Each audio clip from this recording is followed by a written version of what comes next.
Hello there, Internet. I am coming at you Fireside tonight, this evening, whatever. So it's a little dark, and so the camera is a little choppy if I move it around, so I'm going to try to be very steady. So I am in the middle of nowhere. In fact, I'm about as lost as I have been since I started this trip. And this all began with a terrible mistake, leaving Kamloops. Leaving Kamloops was not the mistake. In fact, leaving Kamloops was a great idea because Kamloops pissed me off. Kamloops has a nice bypass, like a Highway 1 Trans-Canada bypass. You can skip going downtown, past the whole town, if you want to. Except if you're on a bike. You're not allowed to if you're on a bike. No bikes. So I took the turn off, and I wound up, there's no clear indication of where you should go if you're on a bike, just that you should stay the hell off the bypass. So anyway, I wound up going all over the place. I got totally turned around. Even though I had my GPS on me, I just failed miserably. I ended up going like 2 or 3 kilometers north in the complete opposite direction of where I was trying to go. Finally got myself turned around. And of course, the other thing is once you turn off the bypass, you have to go down a massive hill into Kamloops. And then to get out, you have to go up a massive hill out. So I suspect that there is like a pile of cyclists somewhere in Kamloops at the bottom of a hill who tried to pass through town and just, never made it. So my heart goes out to them and their families, poor guys and girls, who tried to pass through Kamloops and just couldn't do it. I don't blame them. It was hard. You can still see me. It's a little dark other than the firelight. Anyway, so I finally, in a fit of rage, I did my shopping I had to do. I got the heck out of Kamloops. Got a little ways out of town and realized I had not filled my water bottles. And I thought, okay, not a big deal.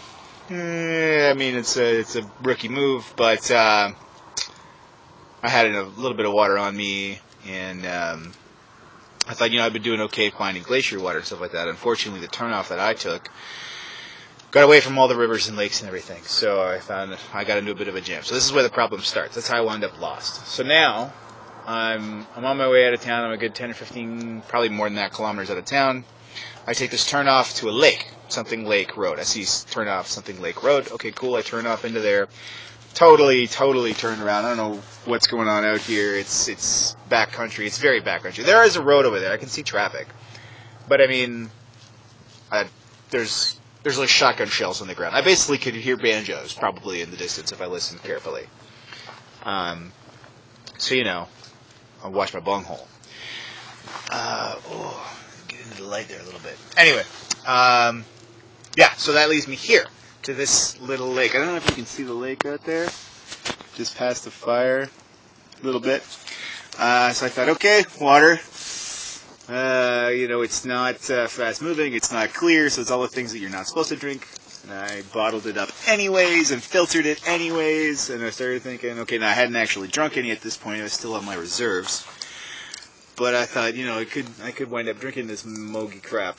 And it was like, had all these little creatures rolling around in it and stuff like that. I double filtered it just to be on the safe side, but it's still, I took a taste and, tasted, anyway. So now I'm thinking, okay, I'm short on water, I'm basically lost. I can find my way back to the highway, but, there's like I said, there's shotgun shells on the ground out here, so I'm in like hunting territory. I see cars go by, I think, okay, they're going to come and throw me out of here. Well, this van pulls up as I'm getting myself organized. I think, okay, these guys are here to, throw me off their property or wherever I am. Turns out they're geocachers. They're nerds. Nerds found me in the middle of nowhere.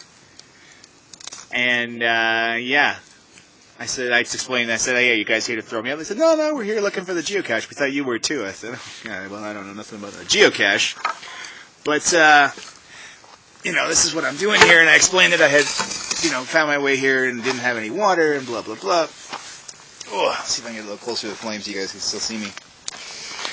And, the guy's like, oh, man, we got a whole bunch of water. Here you go. So he gave me, a few bottles of water, and they stayed and had snacks and stuff like that. So once again, the salmon luck comes through in spades. I am now fully stocked up on water. Dinner is cooking. My tent is set. And a rare thing that I haven't actually had to do or had the option of doing very often. The problem with your wild camping is that you light a fire, people find out that you're there, and if you're not supposed to be there, they come by and tell you to get lost. Fortunately, this fire pit was here, and there's like no one in any direction, so I went ahead and sparked it up. Mostly to keep the freaking mosquitoes away, because that lake is filled with them!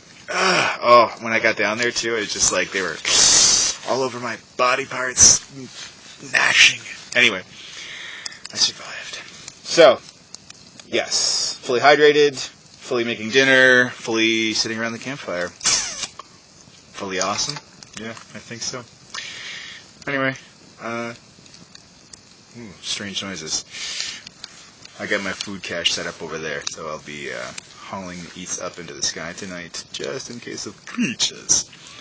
But anyway, until then, I'm going to keep grilling these onions and bits up over here, get ready for some eats, and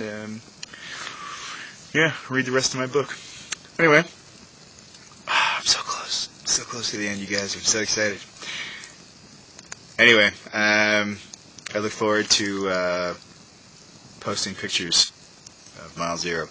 But until then, the journey continues. Peace!